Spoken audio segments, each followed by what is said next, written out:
Hello everyone, I'm Dalton Burdett, and if you're watching this, or listening I should say, it's because you want to hear my uncensored and unfiltered thoughts and opinions about the world of movies, and I actually have a special guest with me today. We're going to be passing one mic around because the budgets are tight here. And, hello, go ahead and, he needs no introduction. It's Nick, guys, it's Nick! What's up, everybody? I like that. I like the way you sing. Oh, thank you. No, I thought like it was like, oh, thank you. There'd be words. It's just like, no, it's You're expecting another joke to come off of that, but it was just a sincere thank you. Compliment. Well, you're welcome, buddy. Yeah, and there's not a whole lot to talk about on today's show, especially in terms of news, because like nothing happened this week. But we did start filming our next big short film, The Local, this past weekend, and by the time you guys are hearing this, we'll be filming our second and final weekend of principal photography.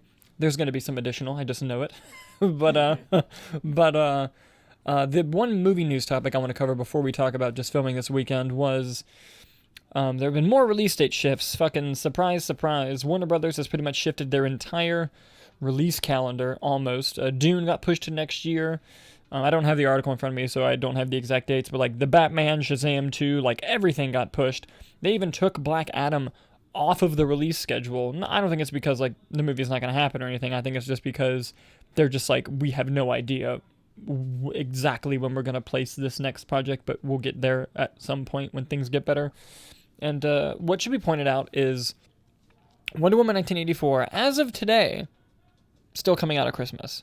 But, you know, Bond was also coming out on Thanksgiving last week, and then now it isn't. Bond was a movie that has also been pushed, not by Warner Brothers, but I forget who owns Bond at this point, but whoever distributes Bond has pushed that film. And, yeah. I don't think it's Saban, Nicholas, but good try, though. Jesus. No, but, yeah, it's, as someone who works in movie theater, bad news.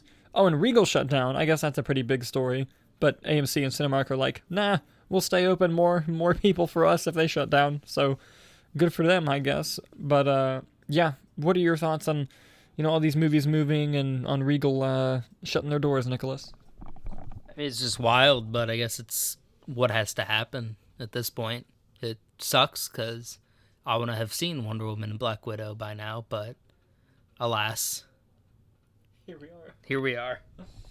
Yeah, no, true. Oh, go ahead. MGM distributes Bond. Thank you. Thank you, Mr. Live fact check. Live fact check. Good job. Yeah. Use that in the debate. Right. Jesus. No, but it's a real bag of dicks, you know. Although 2021 is gonna be a great year for movies, and 2022 is going to be as well. Just hopefully, and honestly, I think if LA and New York open their theaters, they wouldn't make gangbusters money, but the studios and theaters would generate enough revenue to be able to fund other cinemas across the U.S. So I think like other theaters would get better if they just opened in the key places that they're not open yet. Mm-hmm. So I think we might see some things start to change once that happens. Disney's Soul is also still scheduled to come out in November, but of course, That'll be a Disney Plus release. as for now, it could very well go to Disney Plus. You're right. I think so. Yeah, absolutely. We'll see.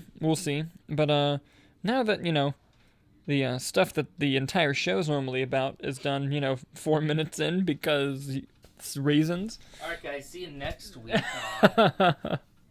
No, you know, normally, like, I panicked a little bit when I kind of saw that there was a slow movie news week, and, you know, because with editing and shooting going on, I had not had enough time to, like, watch any classic movies or do any franchise spotlights, so I was like, well, what can we do? So I just decided, why not just, you know, peel open the door a little bit on how filming went this weekend.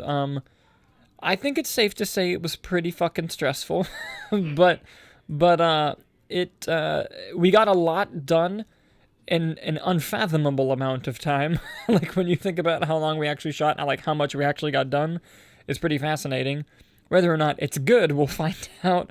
But I think honestly, if I need anything additional, it'll just be like pickups or inserts, like nothing crazy. I think we did a good job getting all of the core stuff that we needed in the time allotted, and we found this really excellent coffee shop in Citrus County, Florida, and I won't say their name just because I haven't talked to them about promotions yet, so I don't know if they want me to say their name yet, but once I get the permission, I will gladly promote them because they were excellent through the entire shooting process. We went in after they closed, we had crew members wear masks, and they let us smoke, they let us fight, they let us do anything. Those guys were amazing. And like I said, once I'm allowed to say who they are, I will. But good coffee too. Yeah, no, go. Yeah. Very good coffee. Yeah, excellent coffee, and it went really well. Before I get into like specific people or specific fun stuff or problems, are there any standout memories or situations from the first week of shooting that spring to your mind? I would say probably the second day was the most interesting, which was our Saturday, because we had quite a lot to film, and some cast and crew members had some prior obligations, so we were on pretty bare bones that day, and we managed to actually finish early, which was interesting. Yeah, for sure. It was a lot of me just running around sweating with a camera, but we got it. Yeah, we did it. Yeah. We did it. At least there was no like fight choreography or something that had to go that day. It was all pretty much just dialogue based, but there was still all the different setups we had to do and everything like that. Yeah, and just that, and I'll give a shout out to Hannah. She did an excellent job coordinating and organizing a lot of the things. She ordered all the food, made sure everyone was fed, and I warned her that it was gonna like, okay, you have a schedule, but then once you start, it kind of goes out the window. But she did a good job helping people mostly just stay on track and keep things going and staying relative. Has she seen you on a set like this before? No. Like she was briefly there for Contrition, but she didn't really see me much. This was the first time she kind of got to, and this is like this is easily the biggest project we've ever done. Absolutely. And I was so, okay, I'll have Nick tell you guys about like director Dalton here in a second, but I've tried to like be cool and I tried to like not freak out, but I think it was pretty obvious how stressed and like anxiety filled I was the whole time. And then on top of that, I had to act. And then here's the thing. It's so hard to act when I casted an amazing actress opposite me in Roxy playing Samantha. Like I'm sitting there doing a scene, and like in the script, like she's supposed to tear up and cry, but like I'm not a hard ass. I'm like, all right, as long as like you can just emote that it's a sad feeling, like I'm not gonna get too angry. I'm like, all right. And at the start of the scene, I'm looking down and I go action, and I look up and she's like has tears in her eyes, and I was like, oh fuck, I gotta actually like try to step it up here. She's doing really good, and just like just having her there was also nerve-wracking for me because just. We have a core group of people we work with, and, it was the first time she had gone on, and I'm always afraid that someone's going to come on our set and be like, wow, these guys don't know what the fuck they're doing. I mean, do we? Yeah, I mean, we don't. That's true. But, like, it was really fun, and like you said, that second day was when the camaraderie of everyone really came together, and I think that was a lot of fun, and, Chuck's always great. And I'm sure I'll hit on everybody before we end the podcast, but go ahead and tell the people about, Director Dalton and my stress and working with some of the newer people we hadn't worked with before. Director Dalton is a different beast entirely. He's honestly, it's not bad. It's just the typical stress that what we're doing would bring. Think of like your manager at work when a giant proposal or report is due and it's an hour before it's due and like 75% of it's done. It's like just that stress, and there's anger, but it's not directed at anyone. It's just the wanting to accomplish a task. Yeah, I'd say that's a nice way of putting it. Yeah. Thank you for saving. Say your dick. Yeah, right. Thank you for saving a bit of my humanity there. Yeah. And what was it like some of the newcomers on set? Roxy, and well, Michael is technically not a newcomer because we worked with him on a short film that will not be named 5 years ago. I thought he was an excellent addition to the cast playing Rex.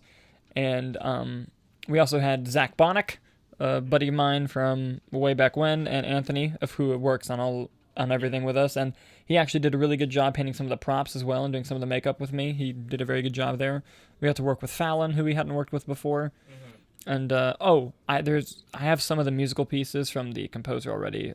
Fallon's dad, Rob Crowell, excellent music composer. He's exceptionally talented, and he's made a theme for Jackson and Rex, and he did a small version or an early version of the fight song. Oh wow! And I really like it so far, and I'm really looking forward to it. I'll show you later, but yeah. I haven't heard Jackson's theme yet. Oh, I'll play it all for you. Yeah, just, what was it like to kind of work with people that we hadn't worked with before and try to incorporate them within the flow of how we do things? It's always an interesting challenge because we've all worked together for so long that now you're throwing new people in, and we have a very distinct, unique style of filmmaking and like the shorthand we have with each other and the interactions. So it's always interesting to see how newcomers just meld into that, and I think that everyone did that with no issue. The funniest thing to me is obviously we've all worked together, and we usually don't like reach outside for actors. So like when we had Roxy, or in like this case Michael, who we had worked with but hadn't, that was just a one-time thing. They're asking questions about the characters and like asking to redo scenes to like try something different on it, which is just something that I had not experienced. So I was just like, let's see how this plays out. All right. And what they did was phenomenal. They're terrific performers, and I'm very interested to see the final cut, but it was just different, but it worked.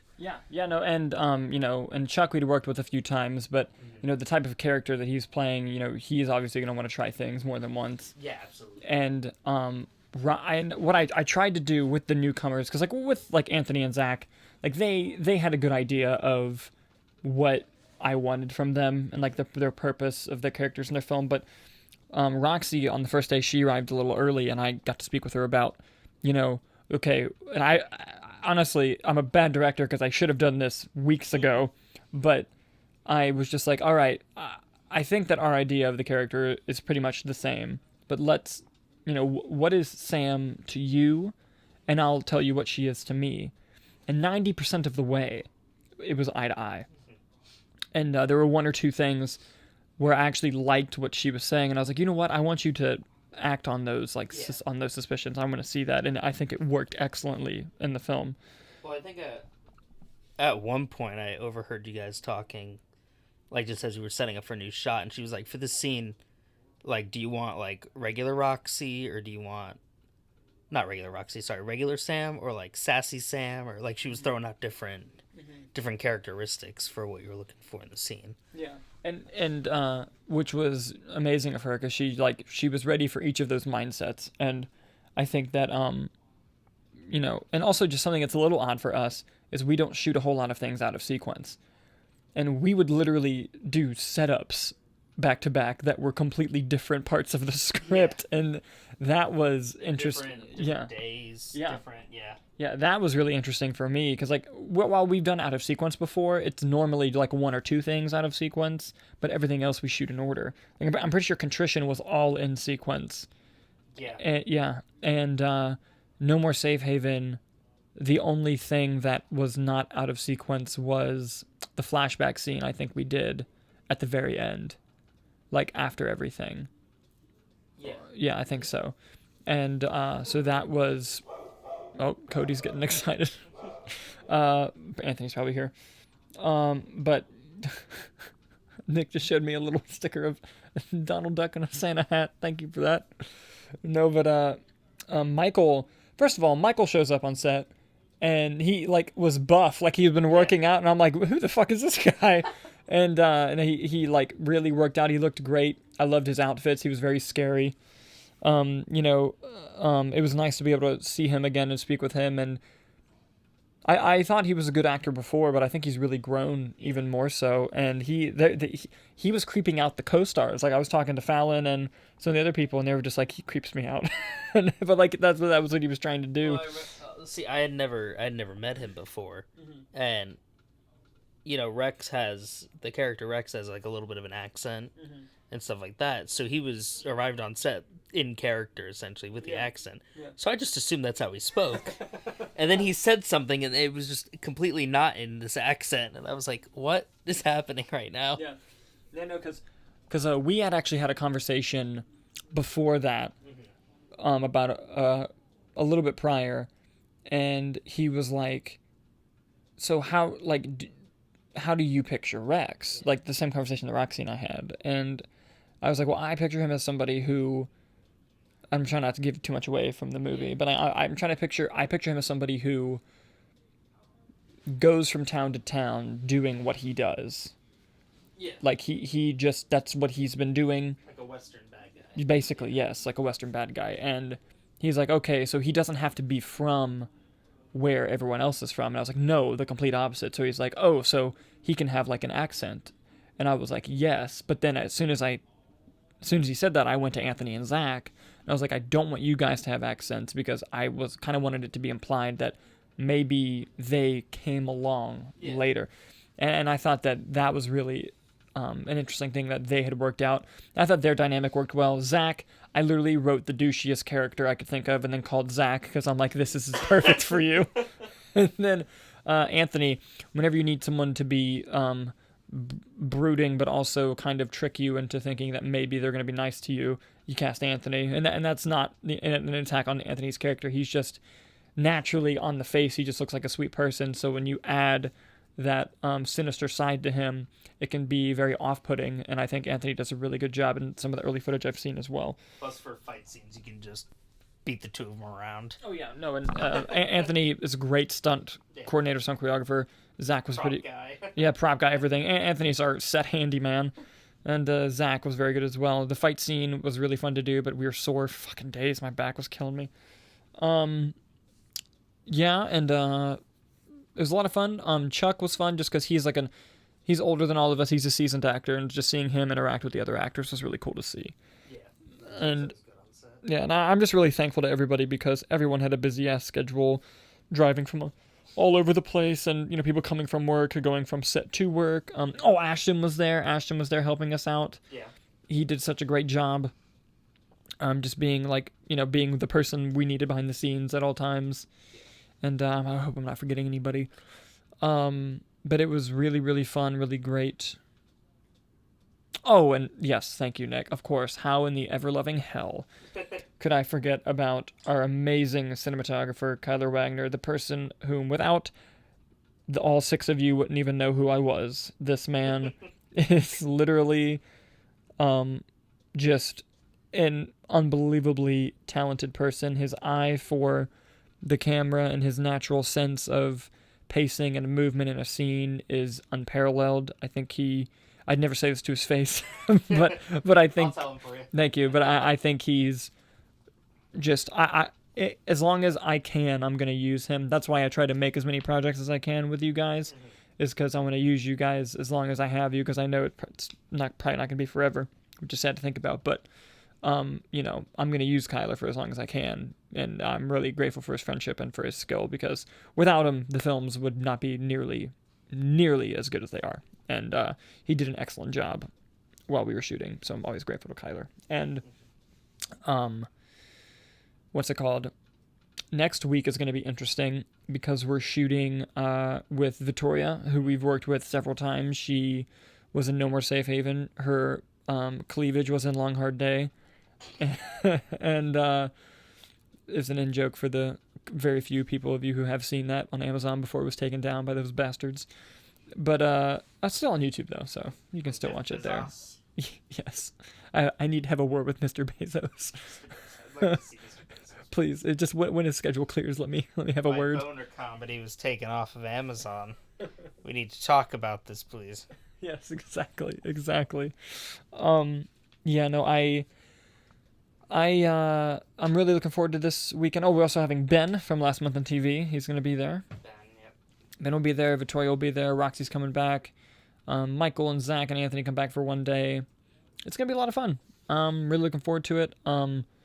So before we sign off here, was there any last minute things or like just if you had to take one memory from this weekend, one moment that was like, okay, I'm gonna ask for two actually. One, yeah, I know, I ask a lot. Ridiculous. One, a moment that was just like the funnest, or like a fun, great moment, and then the moment where, because like the thing about making these things is we're busy, with our lives, that we only have time to really make them once a year, once every 2 years. And what was the moment where you were like, oh, we're back and we're doing this again? So give me an example of each of those moments. Well, the first one was probably shut the fuck up. That moment, which I don't know if you want to give some backstory, some better context than I could. Basically, Zach, we were doing a scene, and like I the way my style is, I let actors pitch like parts of the scene, and for some reason Zach, well, for the reason there was one of the characters like crying, and Zach wanted to tell the person to shut the fuck up, and he was like, "Hey, can I say shut the fuck up?" But the way he said it was like in that, if you know Zach, it's just like something that Zach would say. So then it turned into, instead of saying, "Can I say shut the fuck up?" it's, well, how do you want to say shut the fuck up? So we went through these, well, Nick really went through these like incredible like different variances and like emphases on each word on how to say shut the fuck up, and it was so hilarious. Yeah, that was a nice 10-minute break of me just shouting shut the fuck up in different like accents and different, yeah. Gotta have fun with it sometimes. Oh, yeah. And what was the second question? Sorry. What moment on set made you kind of go like, "Oh, we're back and we're making movies again"? Okay. Honestly, as soon as we called cut on the first scene, and it was like, "All right, that was a one take. All right, we're good to go." That was perfect. Yeah. Yeah. No, that was Yeah. No. There was one scene with Roxy and Chuck that they just nailed, and I think as soon as I said cut, I was like, "Well, that was goddamn perfect." A lot of the scenes with Roxy. Yeah. And she's too good for us. I know. Can't let her know. I know. I feel so bad that she even like hung out with us, let alone make a movie with us. Like, she deserves so much better. Same thing with Michael. They just deserve way better than us. But it was fun. I think the one fun moment on set was when I told Zach that he was the only one fucking up here. Pretty much, this podcast is just bullying Zach. But yeah. But like, Roxy was full in character in this scene, and it caught Zach off guard, and he broke. And Roxy hilariously was like, "Why are you laughing? I'm acting." And then he was like, "Wait, but I thought we were supposed to do this." And then Anthony was like, "No, you're supposed to do this." And Michael was like, "Yeah, you're supposed to do this." And then I was like, "Yeah, Zach, there's only one person fucking up here, and it's you." And Ashton has the audio clip of me saying it, and I have it somewhere on my laptop. I'm keeping it forever. Yes. But I think the moment where it was like, "Oh shit!" Like, we're making movies again, for me at least, was we shot a scene where I'm trying not to give things away. This is difficult. But we were shooting an integral scene with a confrontation, and while we pretty much followed the script exactly, in everything we've done, I love improvisational nature of sets. I like that things can change on the dot and change for the better. But normally when you're doing that, you're doing it with comedy, like in a lot of the skits we've made in the past. Yeah.